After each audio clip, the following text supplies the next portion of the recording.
बिस्मिल्लाहिर्रहमानिर्रहीम। This is Shamsul and welcome to bank of institute YouTube channel. आज हमारा topic है ओमला।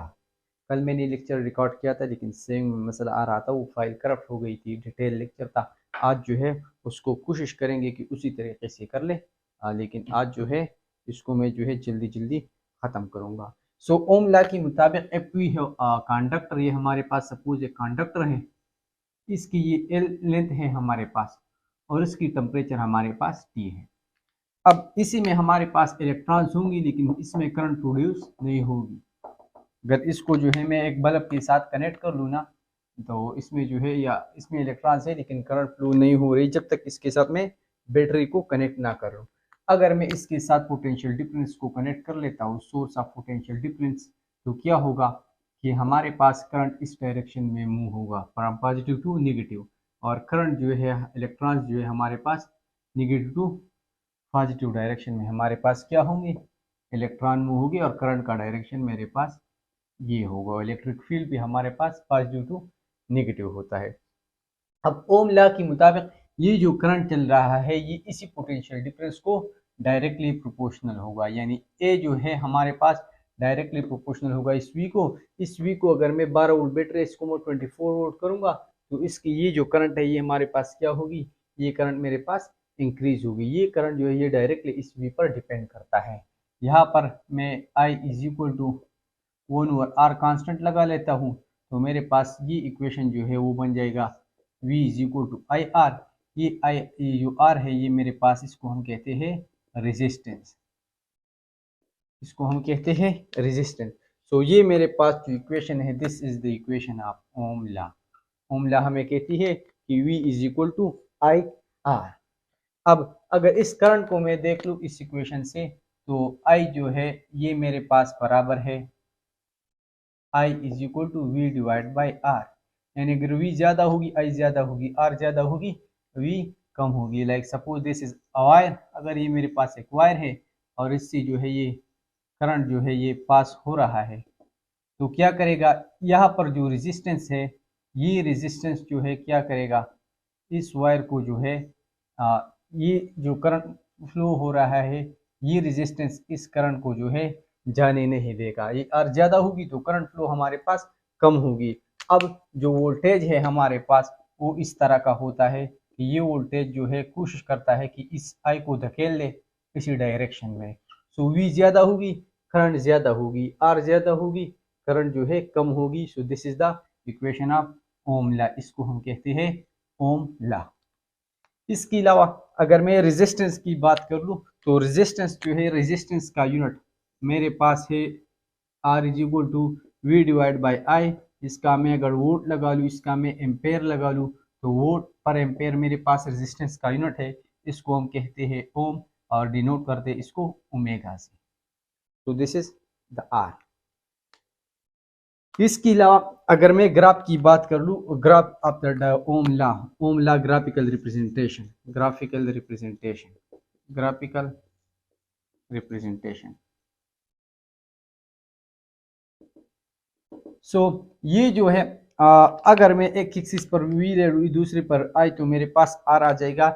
यानी अगर मेरे पास इस एक्सिस पर वी है, इस एक्सिस पर मैं एक्स एक्सिस पर मैं आई ले लूँ और मैं आई वी वर्सेस आई ड्रा कर लूँ तो ये डायरेक्टली एक दूसरे को प्रोपोर्शनल है। तो ये जो लाइन आएगा ये मेरे पास इस तरह आएगा, सही है। ये जो मेरे पास स्लोप आ रहा है, स्लोप को हम फाइंड करते हैं टेंजेंट थीटा से। Tangent theta perpendicular divide by base, यहाँ परपेंडिकुलर वी है, बेस आई है, so V divide by I हमारे पास आर आती है, यानी tangent theta is equal to R. So V divide by V I graph हमें क्या देती है, ये हमें देती है आर। अब इससे हम ये भी लगा सकते हैं अंदाजा कि टेंजेंट थीटा हमारे पास डायरेक्टली प्रोपोर्शनल है आर को। जितनी एंगल ज़्यादा होगी उतनी रेजिस्टेंस हमारे पास ज़्यादा होगी। लाइक फॉर एग्जांपल ये हमारे पास different values of V and I है, तो अगर मैं ड्रा कर लूँ, ये मेरे पास एक रेजिस्टेंस लाइन है, दूसरा मेरे पास ये रेजिस्टेंस लाइन है, और तीसरा मेरे पास जो है ये वाला रेजिस्टेंस लाइन है। इसकी थीटा मेरे पास थीटा 1 है, इसकी थीटा मेरे पास जो है रेड की थीटा 2 है, और इसकी मेरे पास जो थीटा है, ये थीटा 3 है, this is 1, this is 2, this is 3। तो ये देख लें 1 की एंगल ज़्यादा है तो जो R1 है वो ज़्यादा होगी R2 से, और R2 ज़्यादा होगी R3 से। याद रखें कि यहाँ पर मेरे पास एक और टर्म्स भी है जिसको हम कहते हैं कंडक्टेंस। इसको हम कहते हैं क्या? उसको हम कहते हैं कंडक्टेंस। कंडक्टेंस को हम डिनोट करते हैं जी से, और यही जी मेरे पास इन्वर्सली प्रोपोर्शनल है आर को, यानी आर ज़्यादा होगी तो जी कम होगी, और जी हमारे पास बराबर है आई डिवाइड बाई वी। और रीज़न ये है कि आर मेरे पास बराबर थी V divide by R, R मेरे पास बराबर थी वी डिवाइड बाई आई की, तो इसकी उलट मेरे पास आई डिवाइड बाई वी हो जाएगी। तो आई डिवाइड बाई वी मेरे पास क्या है? जी है। सो इस ग्राफ में अगर आप देख ले यही ग्राफ्स हूँ, अगर मैं जी की बात करूँ तो जी1 कम होगी जी2 से, और जी2 कम होगी जी3 से। सही है। सो दिस इज द ग्राफ। इसके अलावा इसी ग्राफ को हम इस तरह भी एक्सप्लेन कर सकते हैं कि ये मेरे पास एक, this is A, this is B, this is V I values. अगर मेरे पास जो है इस फार्मूले को हम देख ले तो R is equal to V divide by I. R जो है डायरेक्टली प्रोपोर्शनल है किस चीज़ को? वोल्टेज को। अगर मेरे पास आई क्या हो? वो कांस्टेंट हो। सही है। तो मैं एक वैल्यू ले लेता हूँ करंट की, इसकी कांस्टेंट। सही है, ये मेरे पास फिक्स वैल्यू है, तो यहाँ पर मैं वैल्यू देख लेता हूँ। वी की वैल्यू मेरे पास ये है, सपोज 10 है, और ए की वैल्यू मेरे पास इस पॉइंट पर क्या है? 20 है। सो वी जितनी ज़्यादा होगी आर उतनी ज़्यादा होगी। सो आर ए मेरे पास ज़्यादा हो गई किस चीज़ से? आर ए ज़्यादा हो गई आर बी से। इसी तरह अगर मैं ये इस इक्वेशन से देख लूँ तो इस इक्वेशन के मुताबिक आर मेरे पास जो है इन्वर्सली प्रोपोर्शनल है करंट को, ये आई है ये 1 है। अगर मेरे पास वोल्टेज को जो है मैं कांस्टेंट रखूँ। सही है। तो इस इक्वेशन में देख ले मैं वोल्टेज के फिक्स वैल्यू ले लेता हूँ, मेरे पास वोल्टेज की फिक्स वैल्यू ये है, दिस इज मैं कंसीडर कर देता हूँ। इसी पॉइंट पर जो है मैं वैल्यूज देखता हूँ, तो ये देख ले ए की करंट की वैल्यू ये है जो मेरे पास 5 है, और इस पॉइंट पर बी की वैल्यू मेरे पास क्या है? 12 है। सही है। तो ये देख ले कि इस पॉइंट पर जब मेरे पास वोल्टेज फिक्स था तो ए की वैल्यू 5 थी, बी की वैल्यू 12 थी। तो जो करंट ज़्यादा होगी उसकी रेजिस्टेंस कम होगी, ये करंट की वैल्यू ज़्यादा है बी की, सो इसकी रेजिस्टेंस कम होगी, यानी आर ए जो है ये मेरे पास क्या होगी? ये मेरे पास बी है, बी की वैल्यू ज़्यादा है सो इसकी वैल्यू कम होगी। सो आर ए की वैल्यू, करंट की वैल्यू आर ए की कम है सो ज़्यादा होगी, आर ए ज़्यादा हो गई, और आर बी मेरे पास कम हो गई। So this was all about the graphical representation of Ohm law. और इसी तरह अगर टेंजेंट थीटा की बात हो जाए तो ए की थीटा ज़्यादा है। In case of tangent theta is directly proportional to R. इसी तरह अगर मैं एंगल की बात कर लूँ तो ए की एंगल ज़्यादा है थीटा बी से, सो आर ए मेरे पास ज़्यादा हो गई आर बी से। सही है। सबका रिजल्ट सेम आएगा। अब ये आप पर डिपेंड करता है। आसान तरीका ये है कि थीटा को देख ले, जिसकी थीटा ज़्यादा होगी उसकी आर की वैल्यू मेरे पास क्या होगी? ज़्यादा होगी, और कंडक्शन उसका उलट होगा। So G A will be less than G B. सही है। अब ये जो आर है इसका यूनिट मेरे पास क्या था? आर का यूनिट मेरे पास था ओम, जी का यूनिट मेरे पास आएगा 1/r, यानी 1/ओम या ओमेगा। सो ओमेगा -1, या इसको हम कहते हैं 1/ओम। इस ओम को मैं उल्टा कर लूँ तो मेरे पास MHO बन जाएगा। और इस जी का एक और यूनिट मेरे पास है मोह, या मोह को हम कहते हैं साइमन। तो याद रखें कि साइमन हमारे पास किस चीज़ का यूनिट है? साइमन हमारे पास यूनिट है कंडक्टेंस का। इसी तरह जी जो है इनवर्सली प्रोपोर्शनल है आर को। तो यहाँ से अगर मैं जी को इस साइड पर ले आऊँ तो मेरे पास 1 बन जाएगा, या जी बराबर है 1 और आर की। तो मेरे पास जो है जी को अगर मैं आर से मल्टीप्लाई करूँ तो द प्रोडक्ट द मल्टीप्लिकेशन या the product of conductance resistance always is equal to 1। ये भी आप लोग जो है याद रखें। तो this was all about the Om law. अब नेक्स्ट टॉपिक में जो है वो हम रेजिस्टेंस को डिस्कस करते हैं। इस आर पर जो है ये किन फैक्टर्स पर किन फैक्टर्स इसको इफेक्ट करती है उसको करेंगे और फिर इनमें जो है कम्बिनेशंस करेंगे।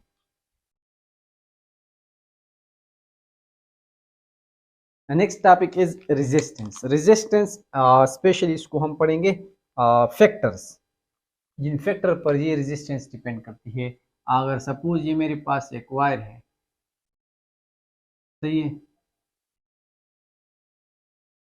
इस वायर की इसको मैं पोटेंशियल डिफरेंस अप्लाई करता हूँ। अब इसकी जो रेजिस्टेंस है ये डायरेक्टली प्रोपोर्शनल होगी इस लेंथ। अगर मेरे पास इतना वायर है, उसकी रेजिस्टेंस ए रहे, अगर उसको मैं डबल कर लूँ तो मेरे पास इसकी रेजिस्टेंस डबल हो जाएगी। So resistance of a wire is directly proportional to the length. इसी तरह इसकी जो ये क्रॉस सेक्शनल एरिया है इसको इनवर्सली प्रोपोर्शनल है। अगर इन दो इक्वेशंस को मैं कंबाइन कर लूँ, I will get that this is equal to L divide by A. यहाँ पर मैं कांस्टेंट को हटा लूँ, मेरे पास बन जाएगा R is equal to rho L divide by A. So this is the final equation for the resistance. R is equal to rho L divided by A. यहाँ पर जी जो ये हमारे पास रो है इसको हम कहते हैं रेजिस्टिविटी। और याद रखें कि ये रेजिस्टिविटी जो है ये हमारे पास ये रेजिस्टिविटी हमारे पास किस चीज़ के बराबर होगी? ये रेजिस्टिविटी हमारे पास ये है नेचर। ये हमारे पास फर्स्ट पॉइंट जो है this depend on the nature of the material. हर एक मटेरियल की रेजिस्टिविटी की वैल्यू चेंज होगी। आयरन के लिए एक होगी, कॉपर के लिए दूसरी होगी, इसी तरह जो है दूसरे कंपाउंड्स के लिए अलग होगी। इसके अलावा इट इज़ इफेक्टेड, ये हमारे पास इफेक्ट हो जाती है या चेंज हो जाती है। ये मैं लिखूँगा चेंज, मैं कह दूँगा चेंज विद टेम्परेचर। ये हमारे पास टेम्परेचर के साथ चेंज होती है। और इसके अलावा ये मेरे पास है इंट्रेंसिव प्रॉपर्टी, या इसको हम कहते हैं इंट्रेंसिक प्रॉपर्टी। इंट्रेंसिक में ये प्रॉपर्टी जो है साइज और शेप ऑफ द मटेरियल पर डिपेंड नहीं करती। मेरे पास ये एक आयरन है, इसी तरह ये मेरे पास दूसरा आयरन है, तो दोनों की रेजिस्टिविटी की वैल्यू मेरे पास क्या होगी? सेम होंगी, अगर इसकी कंडीशन मेरे पास जो है सेम हो। ये मेरे पास है रेजिस्टिविटी। इस रेजिस्टिविटी की इक्वेशन मेरे पास बन जाएगी R A divide by L. Units में लगा लूँ तो ओम मीटर स्क्वायर मीटर मेरे पास बन जाएगा ओम मीटर। ये ओम मीटर मेरे पास किस चीज़ का यूनिट है? रेजिस्टिविटी का यूनिट है। So you must remember it, ये भी याद रखें और ये जो है ये भी याद रखें। This is the main equation of the resistance. अब ये फैक्टर्स जो है ये बहुत ही ज़्यादा इम्पॉर्टेंट है। लाइक इसको अगर मैं इस पॉइंट्स बाय पॉइंट डिस्कस कर लूँ तो R is equal to rho L divide by A. अगर मेरे पास लेंथ 1 मीटर हो, एरिया मेरे पास 1 मीटर स्क्वायर हो, इसी फार्मूले में 1 पुट कर लूँ तो मेरे पास रह जाएगा R इज इक्वल टू रो। सही है। एमसीक्यूज नंबर 2, अगर आपको कहे कि L को मैं डबल कर लूँ तो क्या होगा? L डैश अगर 2L के बराबर हो so R is equal to rho 2L by A. इसको मैं लिख सकता हूँ 2 रो L बाई ए। इसको मैं लिख सकता हूँ 2R, यानी R डैश मेरे पास बन गया 2R। सो L को डबल करने से मेरे पास R भी डबल होता है, because R is directly proportional to L। इसी तरह अगर मैं A को हाफ कर लूँ तो मेरे पास R बन जाएगा रो L divide by A by 2। ये 2 ऊपर चला जाएगा, मेरे पास रह जाएगा R, यानी R डैश मेरे पास बराबर हो गई रो L इज इक्वल टू, इसको मैं हाफ कर लूँ, A डिवाइड बाई 2 कर लूँ तो मेरे पास जो है एरिया को हाफ किया तो रेजिस्टेंस जो है मेरे पास डबल हो जाएगी। सो एरिया को मैं कम करूँगा तो रेजिस्टेंस मेरे पास डिक्रीज हो जाएंगी। सही है। इसी तरह अगर मैं एरिया को इंक्रीज कर लूँ तो मेरे पास जो है आर मेरे पास डिक्रीज होगा, उसको करने की ज़रूरत नहीं है। ये आप लोग याद रखें। इसी तरह अगर आपको कहे कि आप रेशो फाइंड कर ले R1 डिवाइड बाई R2 तो मेरे पास आ जाएगा rho L1 divide by A1 is equal to rho L2 divide by A2। Rho एक दूसरे कैंसिल हो जाएगा। I will get L1 divide by A1 multiply by A2 divide by L2। ये भी सही है और इसको हम इस तरह भी लिख सकते हैं R1 divide by R2 is equal to L1 divide by L2 into A2 divide by A1। तो ये जो आप लोग जो है याद रखें। इसी टाइप्स की एमसीक्यूज जो है इसी रेजिस्टेंस पर आएंगे। इसके अलावा अगर आपको पूछे कि अगर एरिया की बजाय हमें रेडियस की वन हो तो फिर क्या करेंगे, we know that area is equal to pi R square per a wire. तो मेरे पास जो R is equal to rho L divide by A था वो मेरे पास बन जाएगा rho L divide by pi R square. सही है। इसी तरह अगर आपको कहे कि मैं आर को अगर डबल कर लूँ तो मेरे पास आर पर क्या असर पड़ेगा, तो I will get R is equal to rho L divide by pi two R square. याद रखें कि इस आर पर स्क्वायर है, इस आर पर स्क्वायर है, इसको मैंने डबल किया है तो मेरे पास आर के बजाय टू आर लिखूंगा, स्क्वायर इस आर पर भी होगा, इस टू पर भी होगा। I will get rho L divide by pi R square, two two R four, इस फोर को मैं इस साइड पर लिखूंगा, वन बाई फोर आर बन गया। तो मीन्स कि अगर मैं रेडियस को हाफ कर लूँ तो मेरे पास रेडियस जो है वन बाई फोर डिक्रीज होगा। सही है, मेरे पास वन बाई फोर डिक्रीज हो गया। इसी तरह अगर आपको कहे कि आप लोग जो है रेशियो फाइंड कर ले तो R one divide by R two मेरे पास बन जाएगा। फार्मूला मेरे पास है rho L divide by pi R one square, rho L divide by pi R two square, ये pi pi R R cancel हो जाएगा। I will get L one divide by L two into R two square divide by R one square. तो ये मेरे पास ये रह जाएगा। सही है। तो दिस इज, अगर ये देख ले आर जो है इनवर्सली प्रोपोर्शनल है, आर को सुमेश डायरेक्टली जो है इस तरह लिख सकता हूँ इसको, अगर आप सॉल्व कर ले तब भी ये मेरे पास ये आ जाएगा। So R one divide by R two in case of L one divide by L two into R two square divide by R one square. अगर मेरे पास एल सेम हो, मटेरियल सेम हो, तो मेरे पास R one divide by R two फिर बनेगा R two square divide by R one square. सही है। अगर याद रखें कि अगर हमें अब डायमीटर गिवन हो इंस्टेड ऑफ एरिया, तो हमें पता है कि एरिया बराबर है पाई आर स्क्वायर की। अब ये आर जो है मेरे पास बराबर है डी बाई टू की, तो मैं इसको इस तरह भी लिख सकता हूँ B pi D by two square या pi D square by four. अगर इसको मैं आर में पुट कर लूँ, ये मेरे पास एरिया आ गई, तो अगर इसको मैं आर में पुट कर लूँ तो मेरे पास आ जाएगी R is equal to rho L divide by A. Area मेरे पास क्या है pi D square by four, I will get four rho L divide by pi D square. तो ये मेरे पास फार्मूला हो गई, ये आर मेरे पास बराबर है four rho L divide by pi D square whenever I have d instead of directly area। ये इक्वेशन मैं तब यूज करूंगा जब मेरे पास होगी, सही है। तो आर का ये भी फार्मूला है, आर का ये भी फार्मूला है, and R is equal to rho L divide by A, R का ये भी फार्मूला है, and R is equal to V divide by I. चार इक्वेशन मेरे पास हो गई। इसी तरह अगर मैं बात कर लूँ कंपेरिजन की R one divide by R two की, तो rho one L one divide by pi D one square divide by four, rho one rho two L two pi D two square by four, तो pi pi pi pi four four cancel हो जाएगा। I will get rho one L one divide by D one square, and मेरे पास आ जाएगी rho two L two divide by D two square.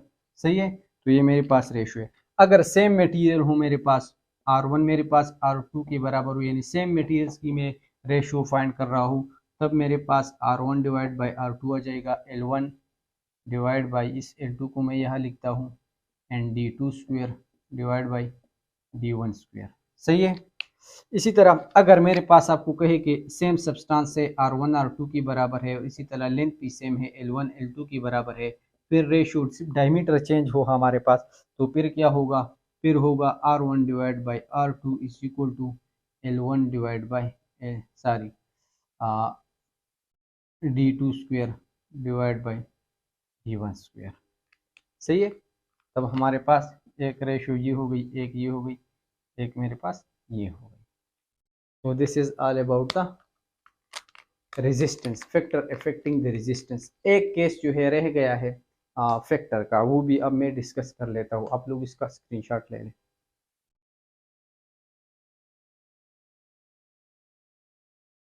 ये मेरे पास दो और केसेस है रेजिस्टेंस की, ये बहुत ही ज़्यादा इंपॉर्टेंट है। ये मेरे पास एक वायर था, इसकी लेंथ एल थी, इसकी रेजिस्टेंस आर थी। अब मैं क्या करता हूँ, इसके साथ इसी तरह का एक और मेटल जो है वो ज्वाइन कर लेता हूँ, यानी एल को जो है मैं 2L कर देता हूँ। तो रेजिस्टेंस पर क्या असर होगा, आर मेरे पास बराबर है rho L divide by A. अगर रो को एल को मैं 2L कर देता हूँ तो मेरे पास आ जाएगा 2R। तो एल को डबल करने से F L dash is equal to 2L, तो मेरे पास क्या होगा, आर डैश मेरे पास बनेगा 2R। ये तो मेरे पास क्लियर है, इस पर तो हमने अभी बात की। अगर मैं लेंथ को डबल कर देता हूँ तो मेरे आर जो है डबल होगा। यहाँ पर एक और पॉइंट है, याद रखें कि लेंथ को डबल करने से आर मेरे पास चेंज हो गई, लेकिन याद रखें कि दोनों की रेजिस्टिविटी मेरे पास सेम होगी। रेजिस्टिविटी मटेरियल पर डिपेंड करती है। इसी तरह अगर ये मेरे पास एक वायर है, इसको यहाँ पर मैं जो है कट कर देता हूँ इस पॉइंट पर, तो क्या होगा, ये जो एल है ये मेरे पास L/2 हो गई। इसकी मेरे पास ये लेंथ थी, इस लेंथ को मैंने हाफ कर दिया, तो मेरे पास इसका रेजिस्टेंस क्या होगा, अगर इस टोटल की आर थी, आर डैश बनेगा rho L divide by 2 by A is equal to rho L divide by A. इस 2 को मैं इस तरह साइड पर लिख लेता हूँ, तो मेरे पास बन जाएगा 1/2R। यानी अगर इस पूरे लेंथ को जो मैं है हाफ कर लूँ तो आर डैश बन जाएगा मेरे पास हाफ। तो इसका मतलब है कि एल के हाफ करने से जो है मेरे पास रेजिस्टेंस हाफ हो जाता है। लेंथ के डबल करने से रेजिस्टेंस जो है डबल हो जाती है।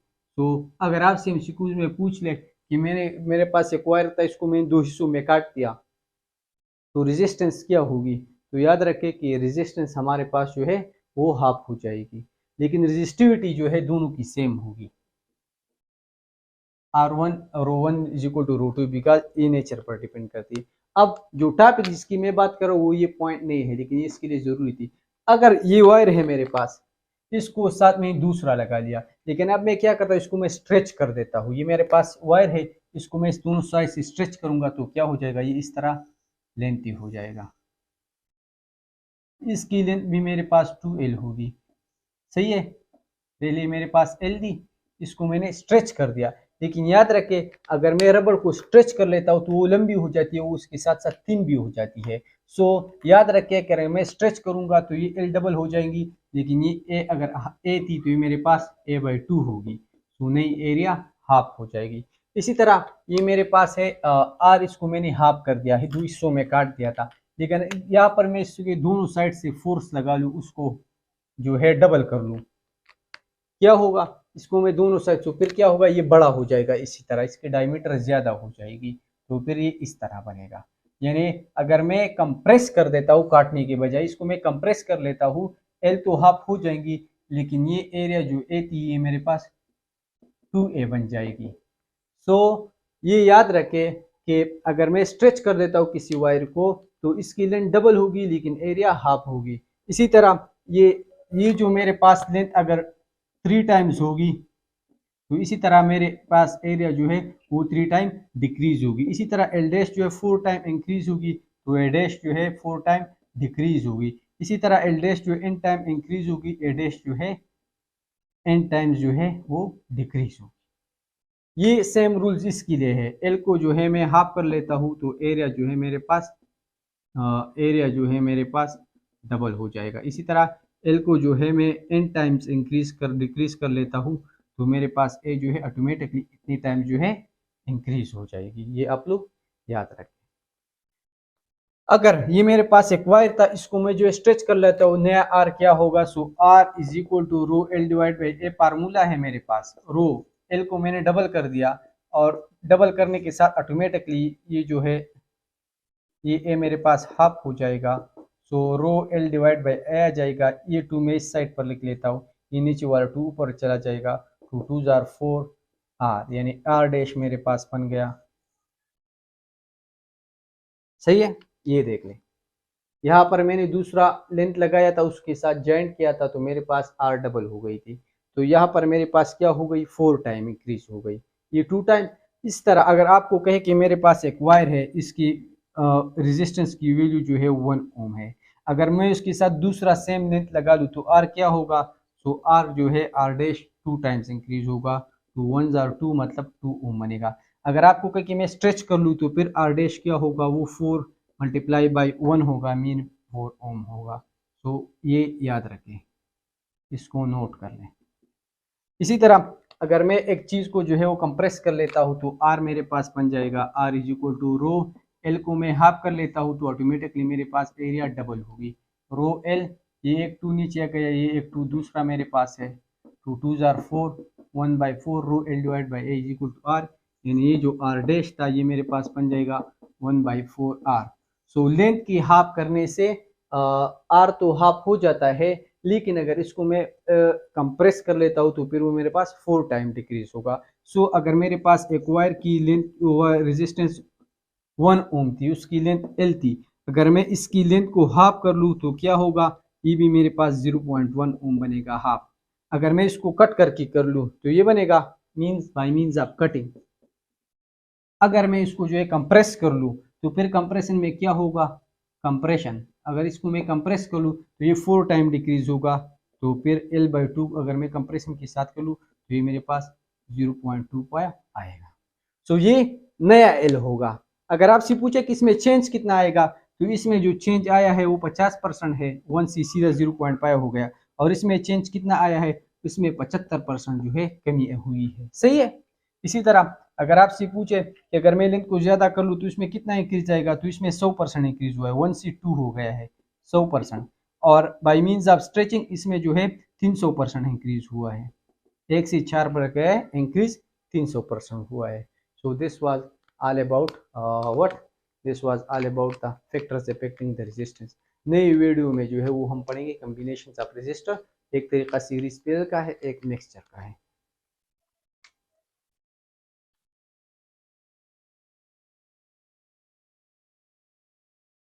अब कॉम्बिनेशंस ऑफ रजिस्टर की बात करते हैं तो हमारे पास जो रजिस्टर्स है उसको हम दो तरीकों में कंबाइन कर सकते हैं, एक हमारे पास है सीरीज, एक हमारे पास है पैरेलल।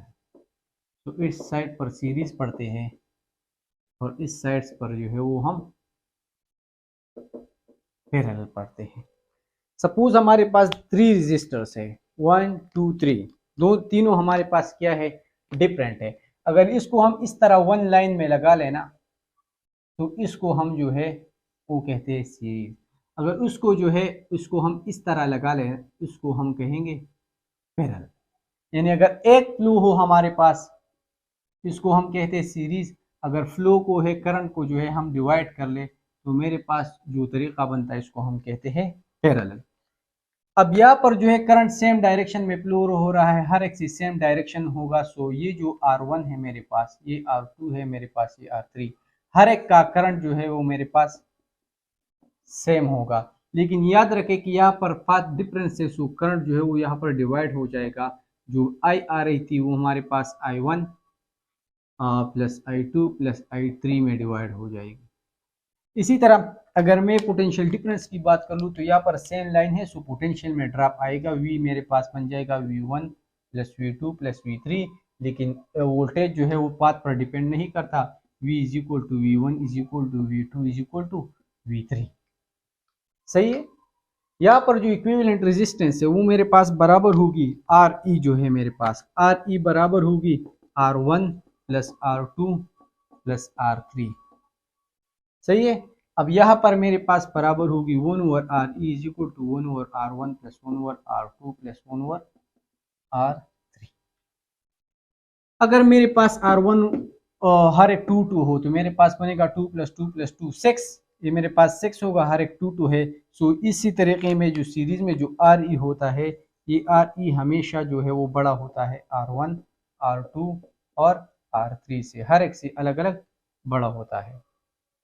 ये RE जो है याद रखें कि हर एक R1 R2 R3 से जो है कम होता है। लाइक फॉर एग्जांपल मेरे पास 2 रजिस्टर है, हर एक 2 ओम का है, इसको मैं कनेक्ट कर लूँ तो RE बनेगा 2 प्लस 2 इज इक्वल टू 4 ओम। तो ये देख ले 4 ओम इससे भी बड़ा है, इससे भी बड़ा है, मीन्स ये इक्वेशन सही है। इसी तरह अगर मेरे पास 2 ओम है तो 1 over R E is equal to 1 over 2 plus 1 over 2, यानी 0.5 और 0.5, तो मेरे पास बनेगा 1, और इसको मैं उल्टा कर लूँ तब भी मेरे पास 1 बनेगा। तो ये देख ले, हर एक मेरे पास टू टू था, अगर मेरे पास आया है 1, तो मेरे पास आर ई छोटा है R1 R2, हर एक से मेरे पास आर ई छोटा है। मैं ये 2 2 2 थे, मेरे पास आर ई आया है 1। सही है।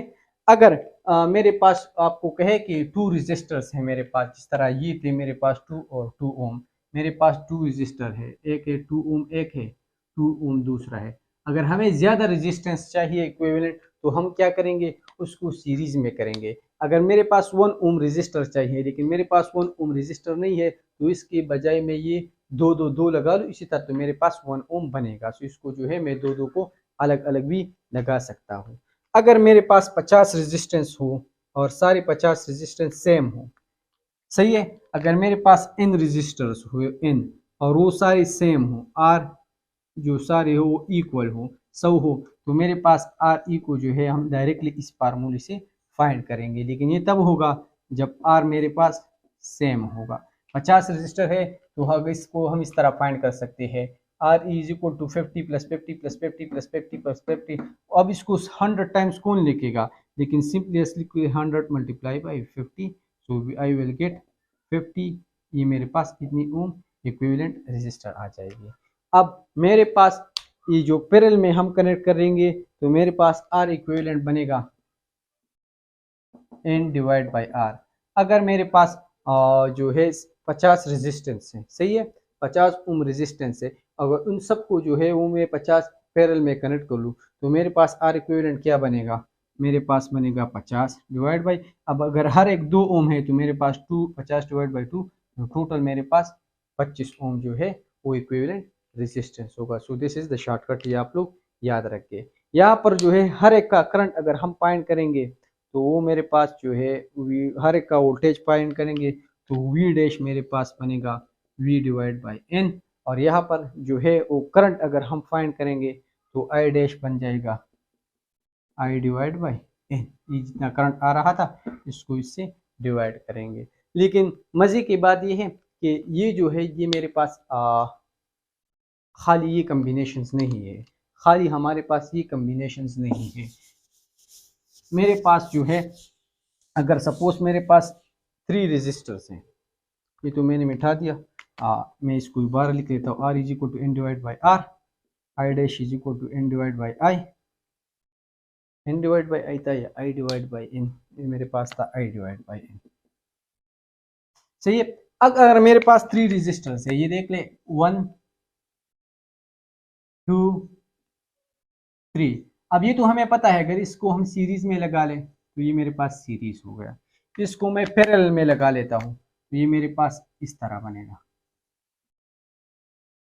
सही है।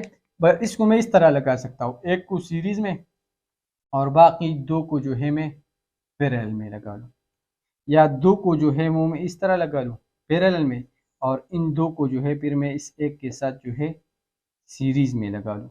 तो ये कम्बिनेशंस भी मेरे पास क्या है, ये कम्बिनेशंस भी मेरे पास पॉसिबल है। सो इन कम्बिनेशंस को कैसे सॉल्व करेंगे, उसमें आर इक्विवेलेंट कैसा होगा, इस पर जो है ये हम अलग टॉपिक में डिस्कस करेंगे। वो that is very very important.